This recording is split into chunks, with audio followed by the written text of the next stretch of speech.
planning to do. Somebody needs to get the money to get the renewables plan. Somebody needs to be the backstop for the insurers, to have home and insurance and all of that stuff. So, you can't just solve it by pushing PG&E. So how do you, how do these people who are against the current situation, how do they think they can solve it?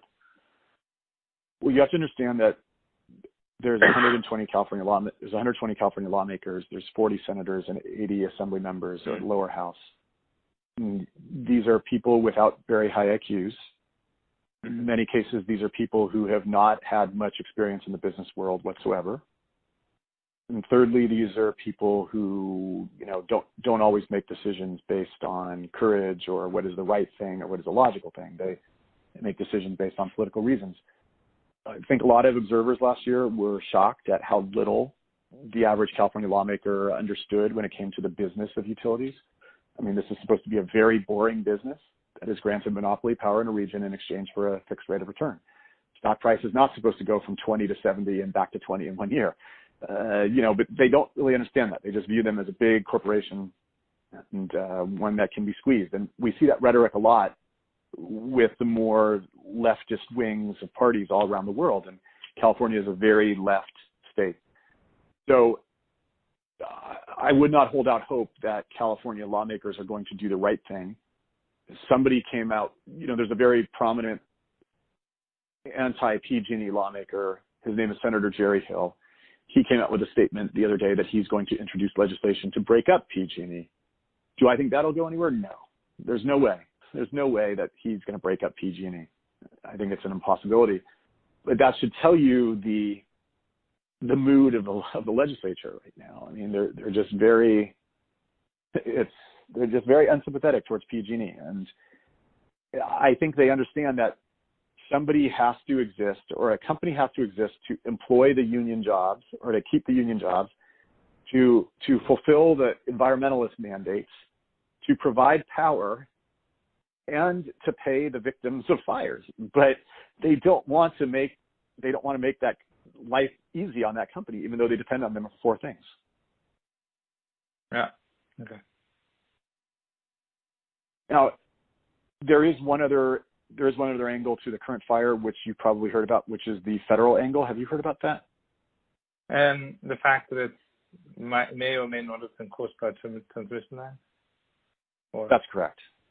Okay. And what do you make of that? Well, of course, the incident report said that the outage was on a 115 kilovolt transmission line, and anything above 66 kV is typically under FERC jurisdiction, and that's typically a transmission line. FERC has been significantly gentler to utilities. If you just use the SDG&E case from late 2017 as a proxy, obviously the Trump administration and FERC, you can assume that they're going to be a little more pro-business than California regulators. I don't necessarily make that much of it, though. I mean, most lines in California are mixed.